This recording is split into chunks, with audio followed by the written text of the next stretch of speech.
It's an Asian American, nope, that's not it.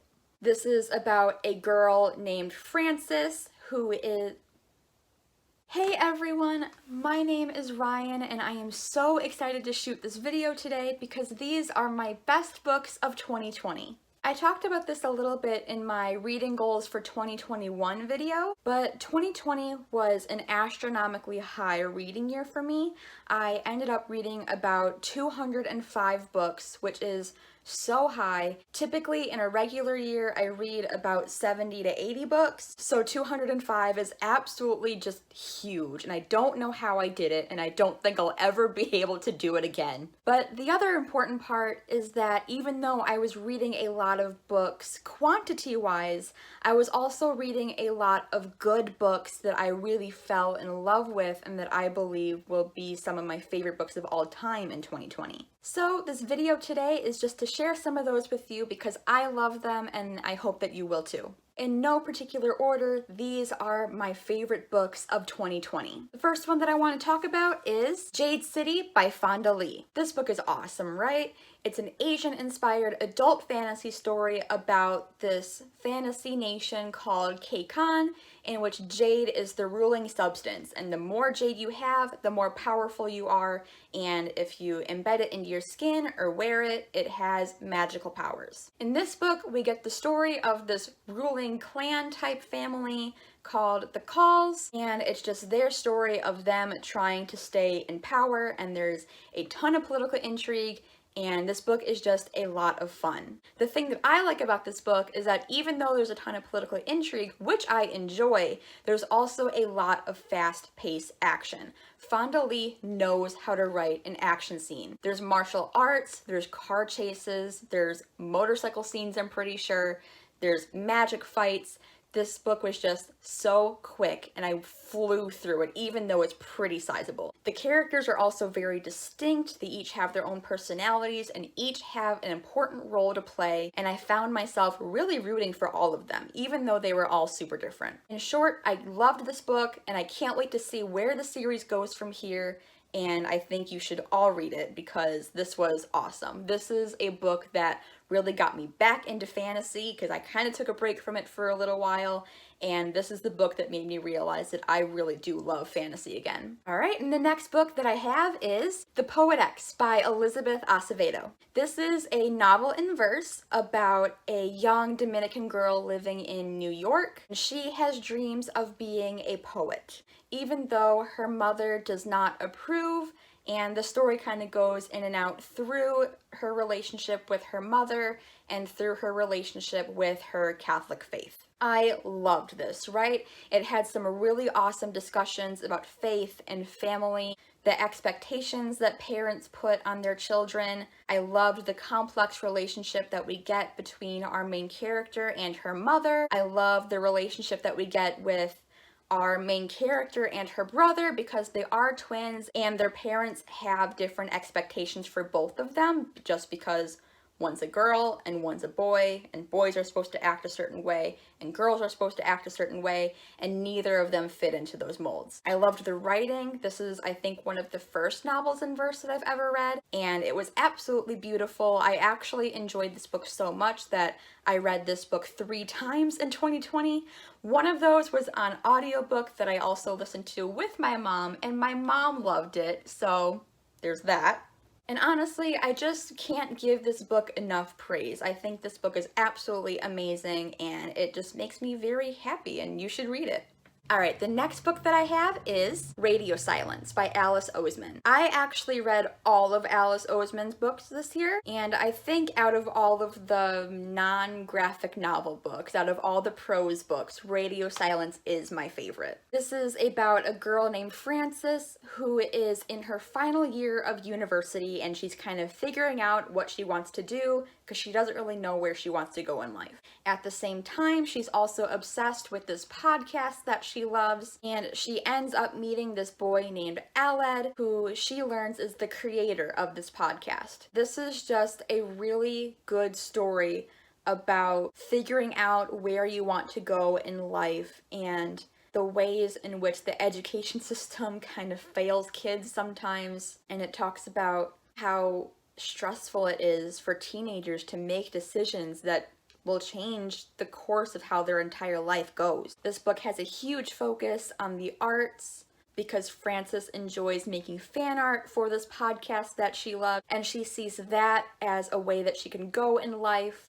Overall, this book is just about disillusionment and feeling a little lost and taking a step back and figuring out where you really want to go. There's a really strong friendship element in here because there's this group of friends, not only with Frances and Aled, but with other characters as well. There's also several queer characters in here. Even though I wouldn't call this book a romance by any means, their queerness is still valid, even when it's not a romance. This book just gave me so many emotions that I wasn't expecting going into it, and I thought it was just a perfect book, and I think you should read it. Alright, and the next book that I have is The Realm of Possibility by David Levithan. This is another novel in verse, and again, if you would have told me 2 years ago that I would have had two, not one, but two novels in verse on my best of for the year, I would have been like, no, you are crazy.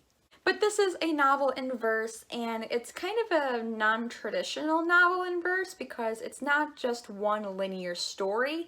Through each poem, you're getting the viewpoint of a different character, and all of the characters that tell each poem go to the same school. And it's just this weird, like, slice of life kind of thing where it's just you get a poem that talks about what this character's going through, and that's it. But I thought it was so interesting because you do get views of the other characters in the book because they all kind of know each other. So I thought it was so interesting to see one poem and the way a character thinks of themselves, but then a couple poems later, see how other people view this character. And I thought that this book was really just a testament of the intricacies of the way relationships work and the different ways in which people impact each other's lives, whether it's big or small. We got a bunch of different styles of poems in here, and even though it sounds like it would be confusing because each one is coming from a different perspective, they're very easy to tell apart because they're all told in different styles. There weren't very many that I thought were lacking. I thought that they all brought something new to the book, and the book was just generally very good. I enjoyed it very much. Alright, and the next book that I have is Horrified by Katrina Leno. This book is one of the reasons why this video is so late. Because I read this book in the last couple of days of the year thinking I'd be safe, that it wasn't going to be a new favorite, and I was wrong. This book is following a girl whose father has just died, and she and her mother have to move across the country from California to, I think, Maine, and they move back into her mother's childhood home, and there spooky things start happening. So I don't read a lot of horror. This is basically my first ever horror book, and honestly, I didn't like this book for the horror elements. It was very spooky, very atmospheric, and I enjoyed those elements. But the thing that really made this book stick out in my head, and the reason why it's on this list, is because we got a grief element that I wasn't expecting. We get these snapshots back to our main character's relationship with her father and her dealing with her father's death and how she saw him as she was growing up, and we get these stories of her and her father when she was a kid. And even though her father has died, he's still a very strong presence in her life that she thinks about. This book also has a really strong family element, not only in the grief aspect of it, but in the secrets that this main character doesn't know about her mother and about this town. And it was just really interesting to see everything unfold. We get a main character who is dark and angry, and she's struggling, and it was really interesting to read. And this book was very atmospheric. It just had spooky haunted house vibes, it had small town vibes, and overall it was just a really good read that I was not expecting. Alright, the next book that I want to talk about is The Raven Tower by Ann Leckie. This is a standalone adult fantasy book that's really difficult to describe, right? Because the main story is that we're following this prince type of figure and his like squire or assistant type of figure, and they are returning back to the prince's homeland because the prince has just gotten word that his father has died and it is time for him to take the throne. But once they get there, they discover that his father actually has fled and the throne has already been taken by someone else. And it's the story of figuring out what actually happened to the father, who is the real heir to the throne, and who is trying to usurp the kingdom. The interesting thing about this book, and something that I really enjoyed about it, was that we actually get this story told through the eyes of the god of this fantasy nation. So not only do we get elements of the main story, we get stories of how this kingdom came to be, how people came to be, how other gods came to be, what being a god even means, and how does a god have power. It was very interesting and I highly enjoyed it. Overall, I've just never read a book like this, and I picked it up just on a whim and was completely blown away. I thought this book was awesome. All right, and the next book that I have is Station 11 by Emily St. John Mandel. And I am so glad that I read this book when I did, because I read this back in January and kind of before lockdown and everything. And I'm glad I read it then, because this book is about a pandemic. That being said, even though this book is about a pandemic, it's also really hard to describe just because there's so much more to it. It's mainly about this Shakespearean acting troupe keeping things going like 10, 20 years after the pandemic, but we also get the story of a figure before the pandemic and a figure during the pandemic as everything's going down, and we just follow the threads of how all of them are connected. I thought the way that the author tied all of these stories together was expertfully done, and it's one of those books where it sounds like it would be a lot going on, so it would be hard to follow, but it really wasn't. I was engaged the entire way through it, and there were moments when my jaw would just drop because something in one timeline affected something in the other timeline, and it was just awesome to see it all come together. Another thing that I love is this book is really just a testament to just life going on and how people adapt and how the world changes. It just feels so mundane but also important, and I thought that was such an interesting balance, and it was just so fun to read about. And the next book that I have is Down Among the Sticks and Bones by Seanan McGuire. This is actually the second book in the series. This is called the Wayward Children series, and I read the entire series this year. They're really short. And this is a portal fantasy series. It's about these kids who go off into portal fantasy world, like think like Narnia or things like that, and come back. What happens when they have to come back to the real world and adjust to life again? The first book follows a school for these types of children, and then other books in the series follow them and what happened in their fantasy worlds to bring them back to the real world. This book follows two characters that we meet in the first book as we see them in their fantasy world. It's this gothic-inspired type of vampire, werewolves, drowned gods, mad scientist type of world. It's really cool. It's gory. There's dark things happening, and it's so cool. But the thing that I really love about this book, and honestly this series as a whole, is the themes that it has. This series, I really think, is a love letter to portal fantasy.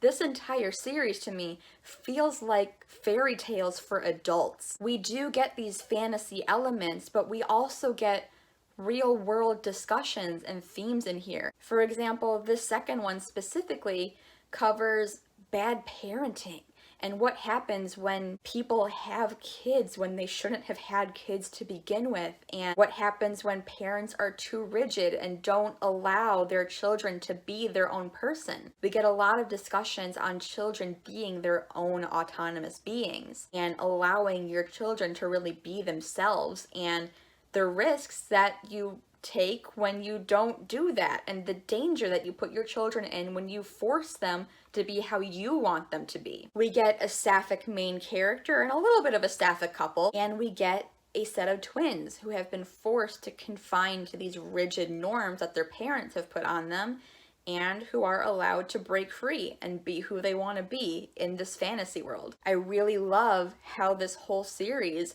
uses fantasy elements to bring out the real world discussions. I think it's done excellently. Overall, the series is awesome. I think this is my favorite fantasy series right now, and I couldn't recommend it more. And the next book that I have, or really series, is the Mistborn series by Brandon Sanderson. This series was so not what I was expecting. The series is so popular. I think Brandon Sanderson is one of the heavy hitters in the book world right now, especially with fantasy fans. And so I was a little nervous because of that going into this book, but this series did not disappoint. This series is essentially about a world in which people gain magical powers by ingesting different types of metal. We also follow a group of characters who are trying to overthrow an oppressive lord ruler. And I know that sounds like a really cliched, overdone concept, but I promise you it's really not. It's really subverted and done in a completely different way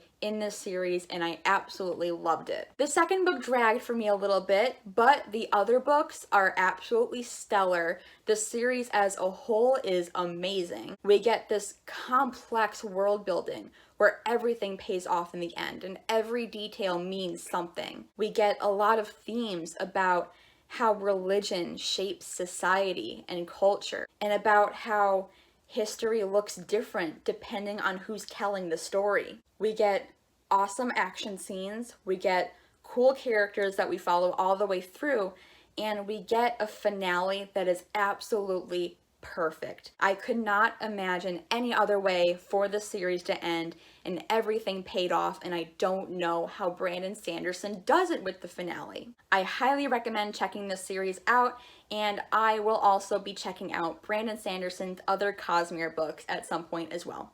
And the next book that I want to talk about is Daisy Jones and the Six by Taylor Jenkins Reid. This is a fictional type of memoir told about a fictional band in the 70s called The Six, and the story of another fictional artist, Daisy Jones, and what happens when she joins them.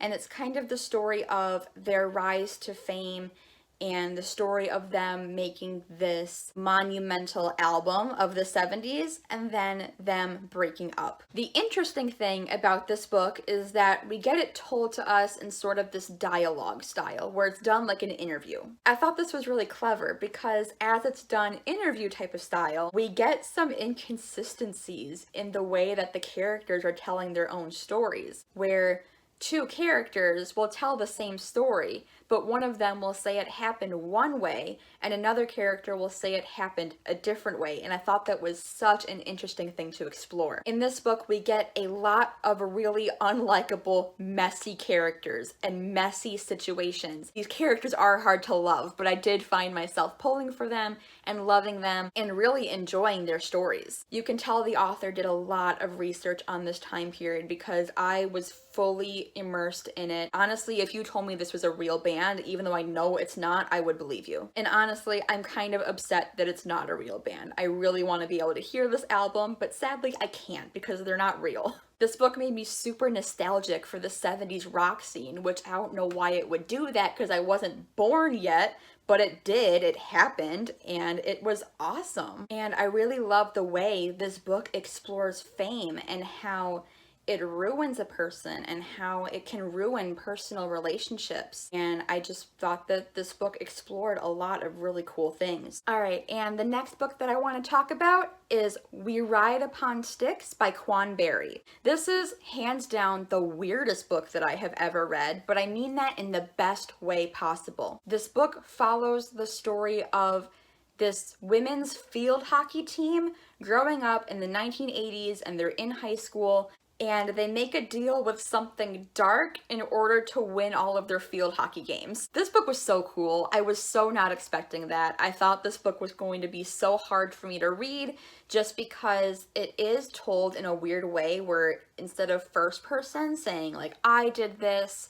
or third person saying, you know, he did this, she did this, It's told in first person progressive, saying, we did this. So it's kind of these girls, this team, acting as a hive mind. I thought that would be super hard to read, but it wasn't. The characters were all very distinct, and I found it very easily to tell them apart, even though there were a lot of them, and they all played very important roles in the story. This book had a lot of really good discussions on race and what it means to be basically the only person of color growing up in a white neighborhood, and how difficult that is, and also just conversations about figuring out your sexuality and losing your virginity and having your first kiss and discovering your sexuality for the first time. It had a lot of discussions about what it's like to be a woman on a sports team and to be a woman in a male-dominated industry and the expectations put on girls in these spaces. It talked a lot about the sexualization of women's bodies, because one of these girls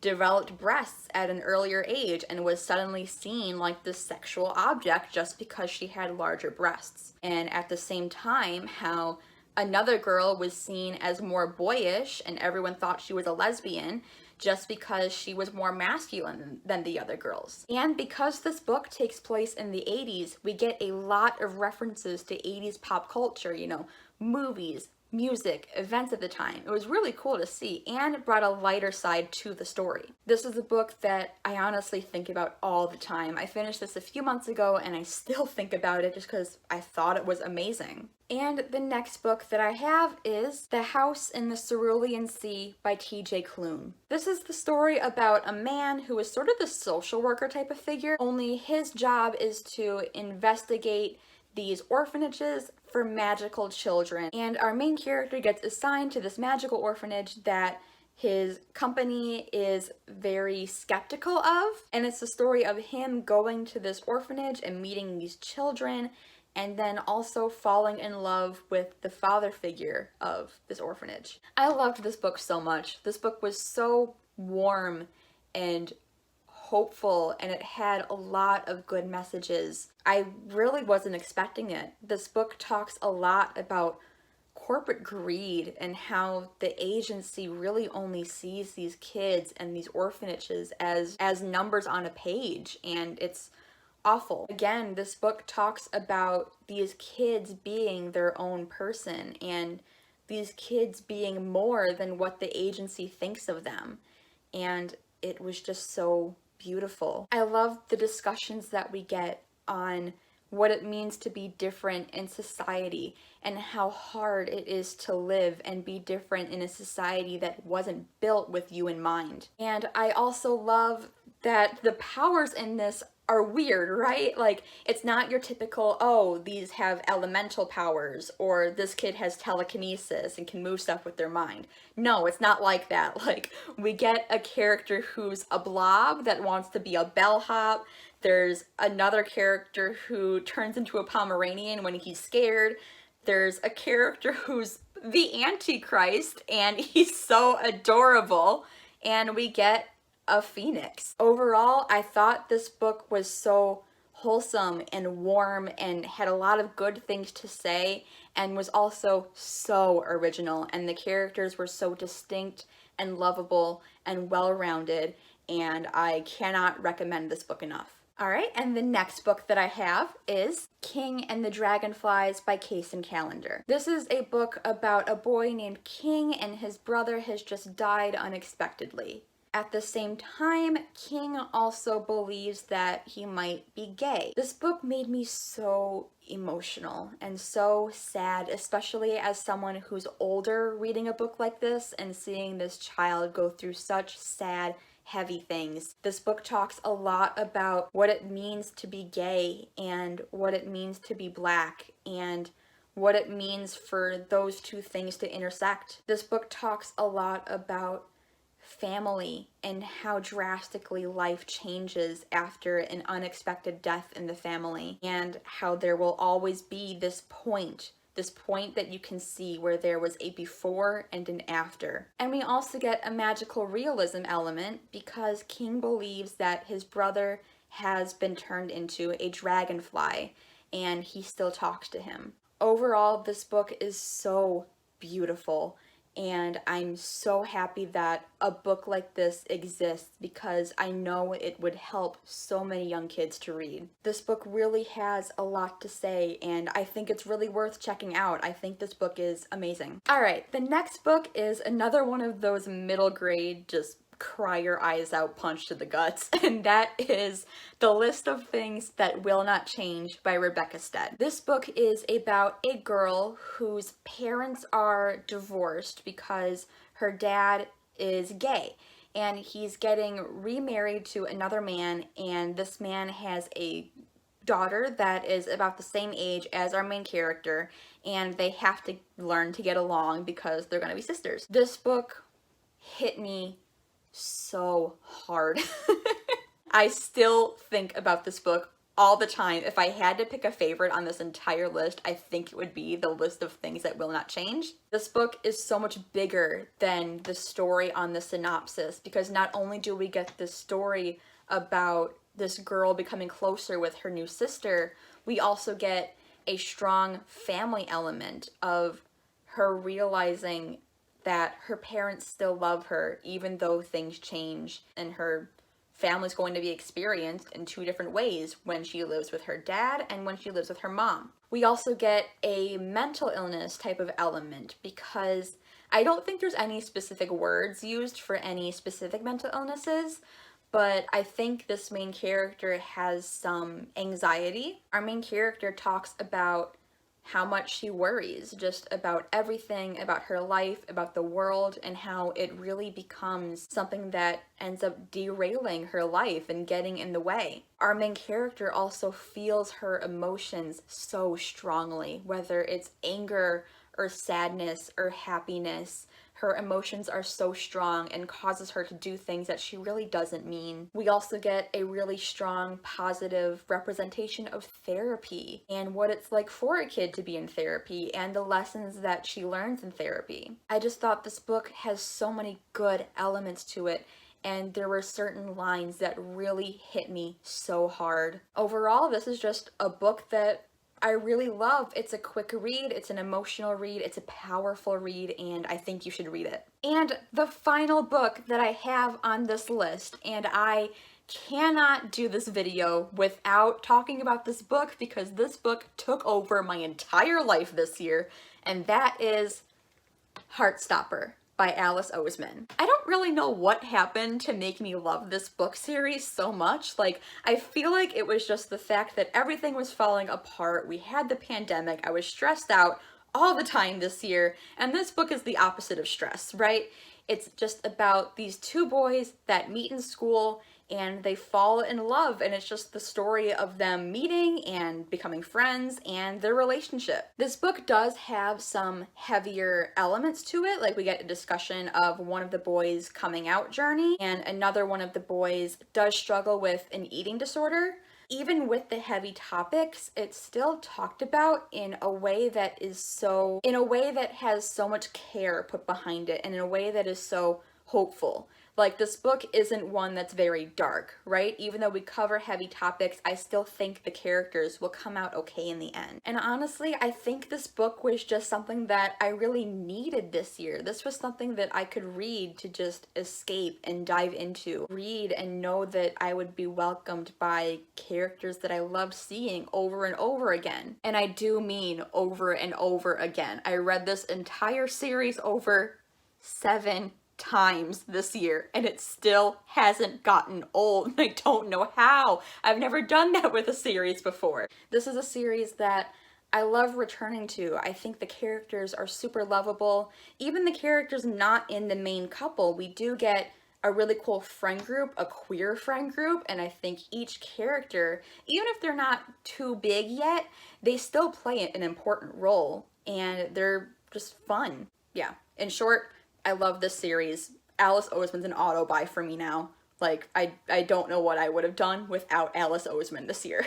Alright, and that is it for my top books of 2020. Let me know if any of these were also your favorites of 2020. I think that would be super interesting to find out. And also let me know in the comments what your favorite books of 2020 were. I would love to check those out as well. But that's all I have for you today. Hopefully I'll see you soon with another video. Don't forget to like, don't forget to subscribe, don't forget to comment, and don't forget to take care of yourself today. Bye!